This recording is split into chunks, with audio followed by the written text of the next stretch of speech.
crise de la police, Gérald Darmanin fait bloc. Décryptage, dans un contexte tendu, le ministre a reçu, jeudi soir, les syndicats. Les policiers ne réclament pas l'impunité. Ils ne réclament pas non plus être au-dessus des lois. Ils réclament de ne pas être au-dessous des lois.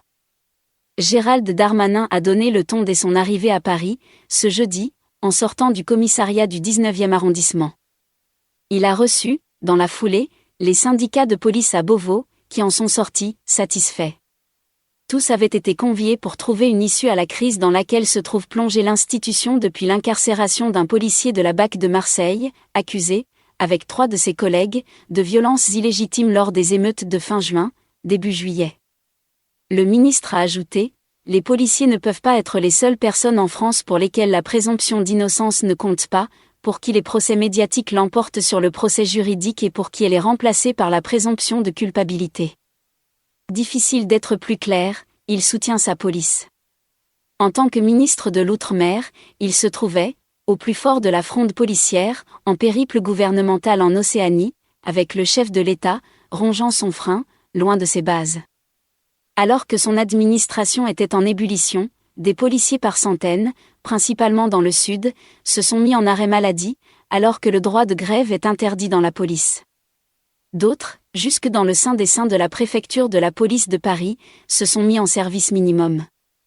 Tout cela donc pour protester contre la décision des magistrats de sévir contre un fonctionnaire qui a, pour le moins, perdu ses nerfs avec ses collègues, en blessant gravement un jeune homme de 22 ans, la nuit du 1er au 2 juillet.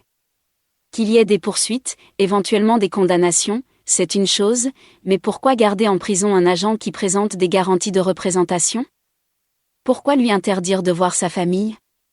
Si c'est pour empêcher de possibles concertations ou pressions sur les témoins, alors pourquoi ne pas avoir mis les 4 fonctionnaires en détention en même temps ? Il y a des incohérences qui choquent les policiers, estime un gradé de la sécurité publique.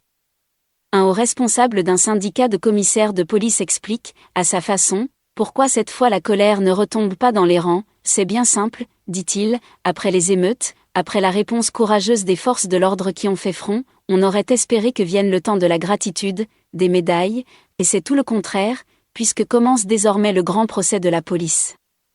Les enquêtes pour violences illégitimes lors de la semaine d'échauffourée, consécutive à la mort de Naël le 27 juin à Nanterre, dépassent aujourd'hui la trentaine, contre seulement une dizaine au départ.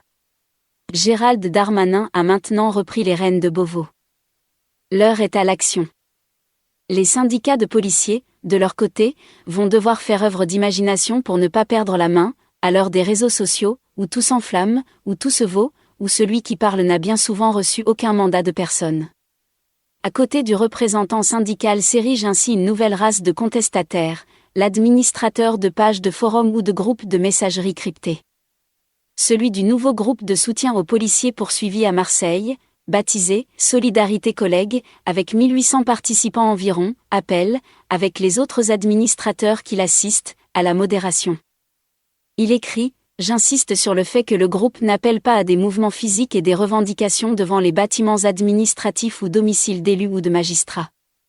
Encore heureux. » Et de conclure « Bienvenue et bonne discussion. Vive la police nationale. Force et honneur. » L'institution conserve la confiance de l'opinion, comme tous les sondages le démontrent depuis des années. Déjà les syndicats avancent des propositions, des mesures juridiques pour renforcer la protection fonctionnelle des agents, pour resserrer le lien avec la justice aussi. Pourquoi pas la création d'une juridiction spécialisée pour juger les fonctionnaires de police, demande l'un d'eux. Beaucoup insistent sur le maintien du salaire des agents poursuivis tant qu'ils ne sont pas déclarés coupables. Gérald Darmanin a tenu à rappeler jeudi que, il y a eu 900 policiers et gendarmes blessés, parfois très gravement, pendant les 4 jours qu'ont duré, selon lui, les émeutes. Il a dit ne pas vouloir confondre les policiers qui oublient la déontologie avec l'immense majorité de ceux qui aujourd'hui se sentent touchés par un manque de respect.